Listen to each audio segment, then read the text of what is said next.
So there's a lot of people online talking about how on earth could this have happened? Why was this building not covered? How was the shooter able to take these shots, get up there and take these shots? They're talking about the guy that saw him on the roof, and minutes went by before the police were able to do anything or something. And then the snipers themselves, like, why, in terms of the Secret Service, why didn't they cover this building?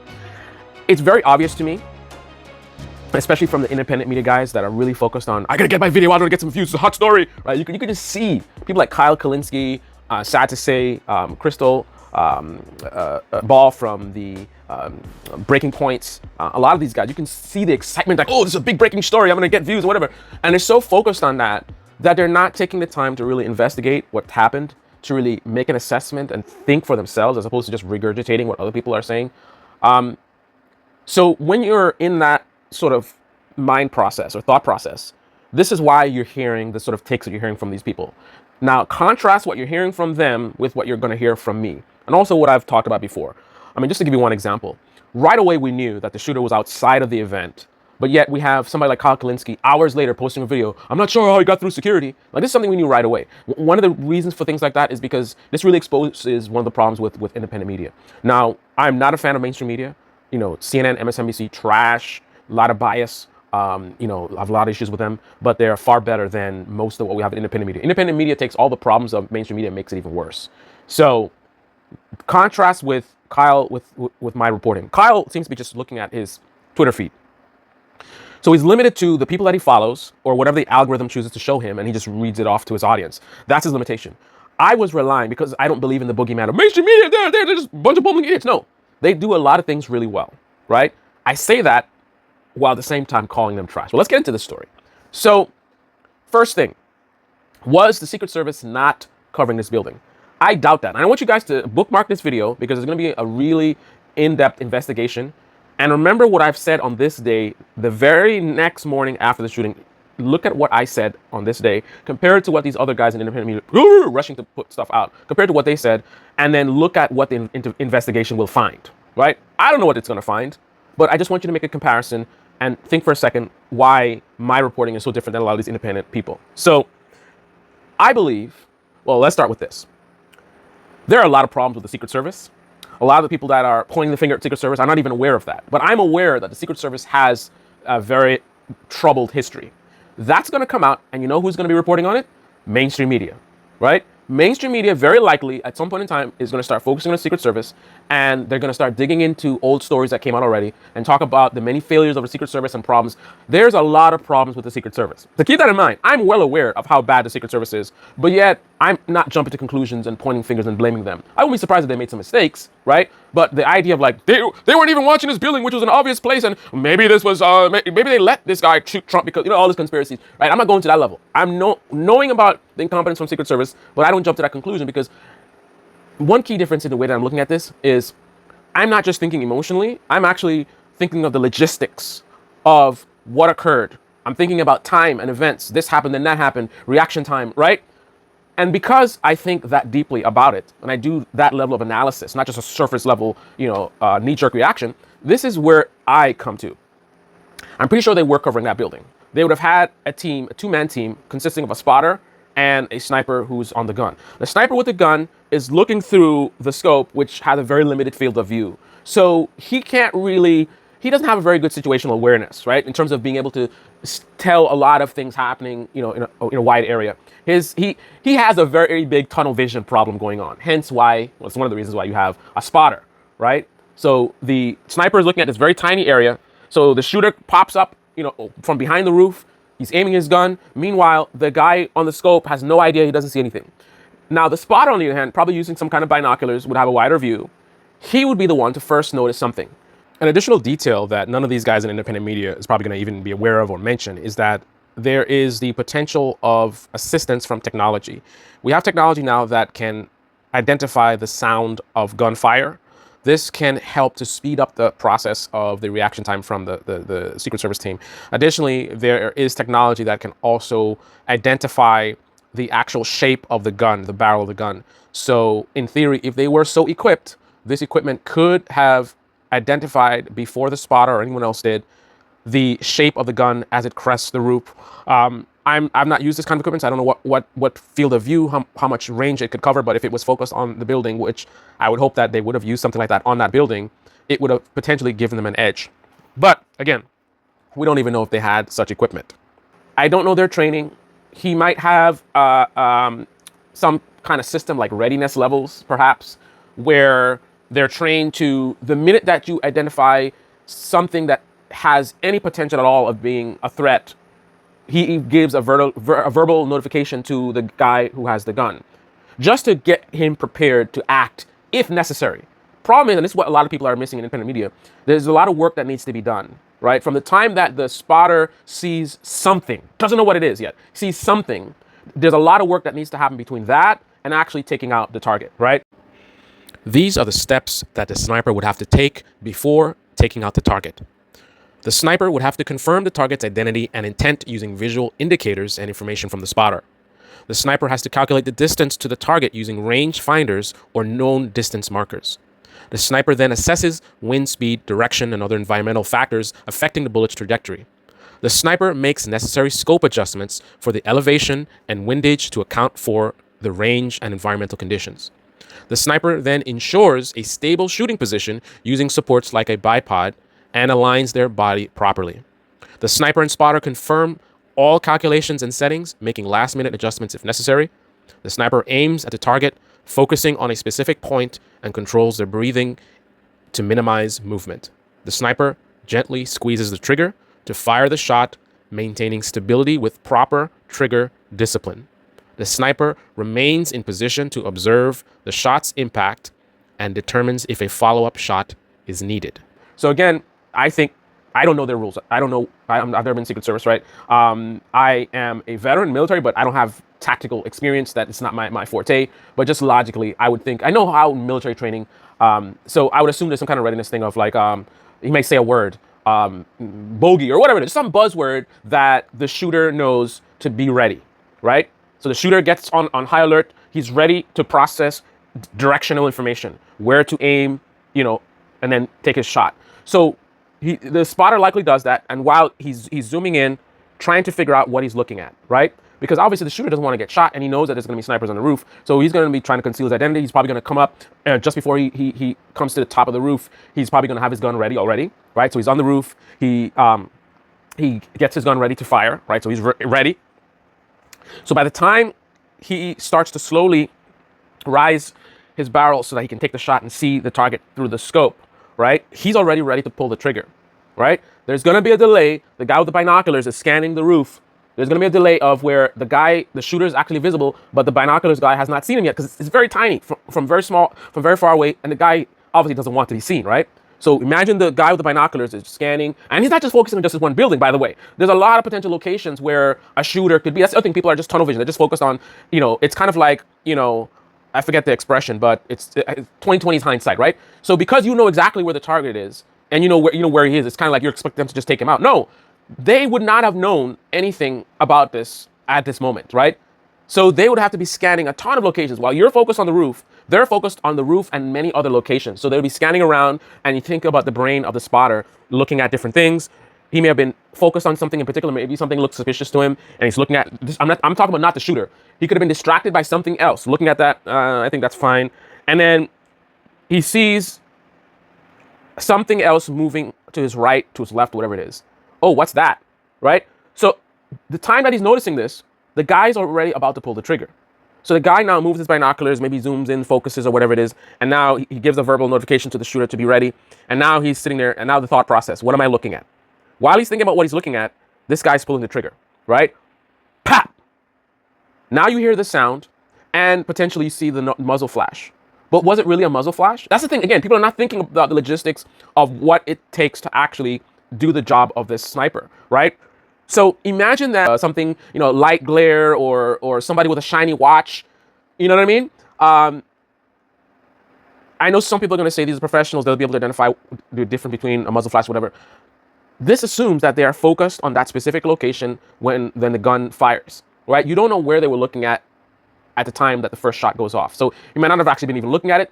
they would have probably seen some kind of a flash. But what is that flash? One key problem a lot of people are missing is they need to be sure before they pull the trigger. Because again, imagine somebody with a watch or something shiny, and it hits the sun, and it looks like a muzzle flash, and then they quickly and they shoot some random person that didn't do anything. They cannot do that. They need to absolutely be sure about the target. So the spotter needs to see that there's a problem, alert the shooter, the sniper, and then he needs to make an assessment. And I think at the same time, he needs to also get the sniper aiming in that general area so they're ready to go. Because the minute that he makes an assessment that this is a target, this is a threat, then the shooter needs to be ready to just pull that trigger. So he probably, at the same time while he's making an assessment, he's probably telling him northwest quadrant, 200 meters, whatever. And the guy with the sniper is moving his scope around, scanning around. Time is going by while this is happening. Pop! Another shot goes off, right? I'm not going to get too much into the weeds because we don't know a lot of details, but let me give you some fundamental things to consider. Based on this guy having an AR-15 rifle, the time of these professionals, the Secret Service, being professionals, being very quick, 1 to 2 seconds to identify potential threat, 1 to 2 seconds to, make an threat assessment. What is this? Is this actually a threat, right? An actual threat. 1 to 2 seconds to navigate the sniper to aim his rifle at that target. 1 to 2 seconds for that sniper to actually aim his rifle and take his shot. He doesn't just see him and then start firing, right? What's the distance? What's the wind direction? What am I looking at? You can barely see the tip of the guy's head. He's kind of hiding behind the roof. You can't really. So I need to what is my best location for me to fire to take this guy out based on what I'm seeing? It's hard to see the details. Right? You have to consider factors of maybe most of him is behind the roof, so now my bullet's going to go through. There's so many factors, right? They're professionals, though, so they'll be able to operate very quickly. But again, 6 to 7 seconds have already gone by at this time. Couple seconds to identify the target. Couple seconds to assess the target. Couple seconds to move the sniper to aim at the target. Couple seconds to aim and actually start firing. In this period of time, the shooter, even being somebody without military training, just being somebody who maybe was hunting or something like that, deer hunting, he has enough time to fire off 6, 7, 8 shots or more. Now, if he had training, he could do more than that. But he has enough time to let off that amount of shots. So basically, I've explained to you how that roof could have been covered, and yet that guy could have easily gotten off the shots that he got off. And also, the fact that Donald Trump is still alive, it all makes sense. Someone without military training, someone that young, he would have been stressed out, and I don't know, we're going to find out the order of the shots, right? I would assume the first shot was the one that hit him in the ear. That would have been his best shot. After that, everything went downhill from there. He's panicking. He's stressed out. His shots are getting sloppy. So he ends up killing, someone in the audience. And I think he injured 2 other people as well. That's him just, again, first shot, best one. After that, everything downhill from there. And that's why Trump would be still alive. So there's an explanation for why he was able to get off those shots, why Trump is still alive, in a scenario where the Secret Service actually did a pretty good job. If you listen to the video, I think there was a 5-second delay from the time that he started firing to the time that he was killed. So the Secret Service operated very, very quickly. I don't think they would have been that quickly unless that they were monitoring that building, right? If they were not paying attention, if they were, not even aware of the building, right? I think that would introduce an even bigger delay. The fact that they operated so quickly means that they were on point, paying attention to that. Now, if you want to criticize the Secret Service or whoever, there's a lot of agencies involved, then you might want to consider why potentially no one's job was to specifically, but even that, I was going to say specifically focus on that rooftop, or maybe why wasn't there an officer on that rooftop? I don't think people who are talking about trying to blame the Secret Service are even thinking even remotely as deeply as I did in terms of what I've covered in this video. And I want you also to, again, look at what comes out from the investigation, right? There's going to be all kinds of graphics and show illustrations and which shot was first and blah, blah, blah, blah, and what the Secret Service did. I want you to compare what we find out with what I said here and compare to what you heard from Kyle Kulinski and Breaking Points and Majority Report, or whoever is out there that's, oh, this and that, and I don't listen to Secret Service, right? And pay attention to all the stories that you're going to see coming from mainstream media, calling out the Secret Service about, their troubled past, shall we say. And notice that I'm the first person that's saying that. All the people that are quick to say, oh, Secret Service, whatever, don't even know anything about Secret Service and their past, right? To know that there's a reason to consider that they might have screwed up. But they just have like a knee-jerk reaction. Clearly they weren't watching the building. Even the one who said that he was on the ground and he saw the person on the roof. And people jump to like, why there was like minutes that went by. This guy was on the roof before he was able to take a shot. So you gotta get in the moment. You gotta be there in the moment. Consider where the police officer is standing, what they can see from where they are versus what the guy can see from where he is, right? What can the police officer realistically do being on the ground and this guy being on the roof? When you start thinking that way, you start actually thinking about what's happening, you can see an easy scenario where the person who saw the guy on the roof had an advantage because they were able to see the person climbing up the wall or whatever, right? So that's something that you could see much more easily. If by the time a police officer hears this person saying there's someone on the roof, he's already on the roof, the police officer is not going to be able to see up the roof, right? Depending on where they are. The roof has a peak. If the police officer is focused more on the direction of where the event is happening, so that means that they are on the opposite side of the roof, then they hear this guy saying someone's on the roof and they look up, they wouldn't really see anything from that angle. They would need to walk around and get to a different point. And also, what is this guy telling you? Someone's on the roof. Okay, is it law enforcement on the roof? Who's actually on the roof? Is this an actual threat? Right? So I could easily see them running around and like trying to like see like what's happening, what's going on. I would hope that they radioed right away that there's something going on. But the idea that they're going to instantly pull Trump off the stage is kind of ridiculous. I would need to look more into the details of how much time actually transpired, because in these situations, people will end up exaggerating and then they start spreading like it was 3 or 4 minutes when actually it was only a minute or two.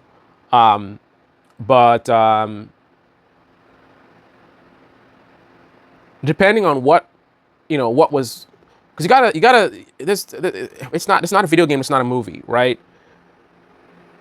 The police officer needs to move to a position to where they can actually see this guy, right? I don't know what's there or what's in the way. I don't know where they can stand. What kind of trees are there? You see, this kind of stuff, people aren't even thinking about that stuff. So we can dig more into that as we get more information. But the fact that a lot of these guys are online and they just like, oh, it's 3 to 4 minutes, they didn't do anything. Listen, I'm not a person who, like the idea that maybe, this is Pennsylvania, maybe there was some liberal police officer that dragged his feet or just police being incompetent, right? Just kind of like someone saying someone's in a roof and he just kind of like, what are you talking about? Like, that wouldn't be shocking to me. So it's not that I'm clueless to the idea that could be the situation. It's just that I'm not having an emotional response and knee-jerk response. Oh my goodness, 3 or 4 minutes and this and that. They probably let it happen. No, I'm thinking more methodically, thinking deeper. I'm actually trying to place myself at the location, right? At the time of the event, and considering logistics of location and vantage points and all this kind of stuff that these people are clearly not considering at all. They're just sort of a backseat driver, hindsight is 2020, right? Oh, this and that, clearly the guy was there and this and that. Listen, I'm gonna leave on this final note. The shooter had the greatest advantage out of everyone there. The shooter is the only one, assuming there isn't a conspiracy that involves law enforcement, of course. The shooter would have been the only one that knew ahead of time that this was going to happen. He probably already picked this location. It's going to come from an investigation as well, because the idea of just randomly going up in a building hoping you can get a good target, that's kind of crazy. I would think the guy would have went there ahead of time or been familiar with the location or something like that to know that going up there gives him a good vantage point. What if there's a tree in the way, right? So, but he would have known that I'm going to go up on this building. I'm going to go from the opposite side, so Trump's on the other side, so the snipers can't see me until the last minute, right? And he's the first person that knew that he was going to fire the shot and the shots were going to, So he has the advantage of surprise, right? Everybody else has to catch up to the shooter. That's just a reality. I don't care how good of a sniper you are, how good the Secret Service is, how good the police officers are. Everybody is playing catch up. They're trying to catch up to a guy who doesn't want you to catch up to him, theoretically. I don't know if it's like a suicide mission or whatever, but theoretically, he actually wants to take out the president. So he doesn't want to be seen, doesn't want to be caught, right? So he's being sneaky and, like, for example, he's not going to go up the roof on the side facing the president, at which point the Secret Service will have so much time to see him and take him out, right? He's probably going to come up on the opposite side. So the sniper wouldn't be able to see him until the last minute. By the time he starts to see anything, the shooter's already taking shots, right? Anyway, those are my thoughts. We'll see what comes out. And again, bookmark this video, compare my analysis with what you're hearing from independent media who loves to talk about mainstream media being so horrible, but they don't have mirrors. They don't see their flaws. They don't see all the problems that's coming from their part of the business. But I see the common issue why there's problems with mainstream media and independent media. And it's because it's a whole business that's focused on views and engagement. Anything for views and engagement. That's the priority. It's not to inform people. So you end up as mainstream media pandering to the ideology of your audience, independent media even more pandering to the ideology of your audience. So it's not what you say, it's what you don't say, it's what you choose to focus on. And in situations like this, it's how quickly you rush stumbling, the shooting and this and that, and the Secret Service, they should have seen this building, right?